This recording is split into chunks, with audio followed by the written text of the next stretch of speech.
So we're going to show you a little bit of what went on here today when I opened up my fuse box. Mice have been in there playing around, and I would strongly suggest after you watch this that if you get a chance, just pop up your fuse box and have a look underneath before it gets too bad.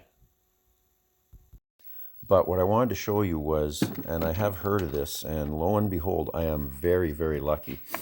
So under my fuse box was a mouse house, and I don't know if you can see there. You can see there are two wires. Let me just get all this crap out of the way. There's a yellow wire you can see has been totally chewed. The conductors are still in place. And there's an orange wire where the insulation has been completely chewed off.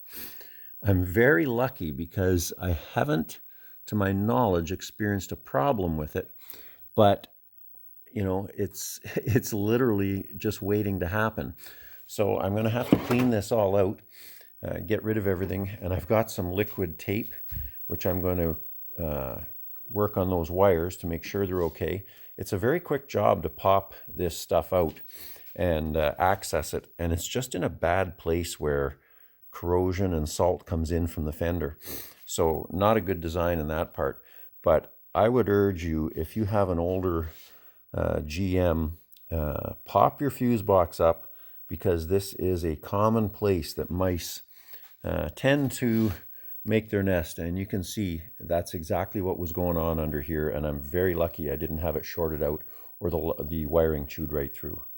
Okay, so I've vacuumed this out, and boy, am I glad I opened this up. So you can see this wire, all the insulation's been chewed off.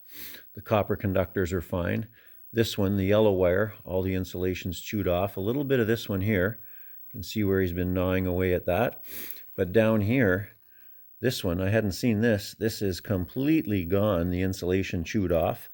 And another wire. So I've got a few that are gnawed at, but I am very, very lucky that I still have a usable wiring harness. So I'm going to be using a product that's liquid tape, and I've used it before and it works really well. So anyway, I'll be back in a moment.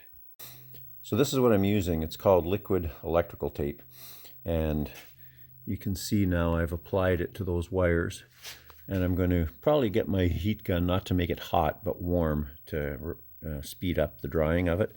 And I'll put another coat, but it dries and shrinks quite a bit and forms a really good insulated barrier. When you've got things like this that you don't want to start chopping up these wires. They're still fully functional and very difficult to get at. So this is a good solution. If you found this useful, please like and subscribe to my channel. Thanks.